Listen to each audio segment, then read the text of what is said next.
Hey guys, so today's video is a quick customer states video. We've seen this style of video before and we thought we'd make our own because something just rolled into the shop. This is a customer's Subaru WRX and they're stating that it's not making enough power, especially after all the modifications that we just did to it. So we did an intake, we did a top mount intercooler, and we did some exhaust work to this car.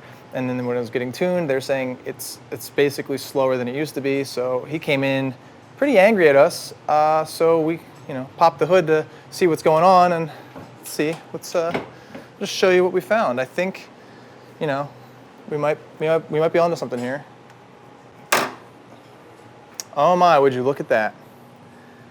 See, that's where the air is supposed to go in. That's not where that nest is supposed to be.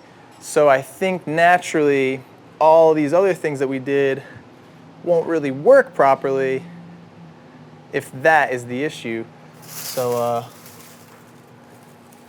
it's like a moss and leaf nest. So I'll just put it right here in this intake. Oh yeah, wow, that's really thick in here. So like I said, they were claiming the car wasn't making the power it's supposed to.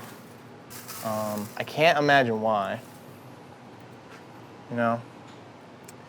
It was getting too hot, and hot air is not ideal for a turbocharged car. Yeah, like this is the main intake.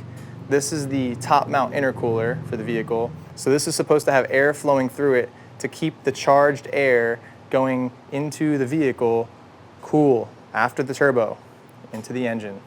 And if it's not having any airflow, then it's going to get too hot. And then if the air gets too hot, then the car is going to pull timing, and that's not ideal. So, fun little video we thought we would share with you. We're also going to shoot a video showing how to change the belt on here if you're interested. So this is a 2016 Subaru WRX. I'm going to change the belt on this. We have a couple other videos on this car, just so you can confirm that we did do everything right in the past. But yeah, that's it.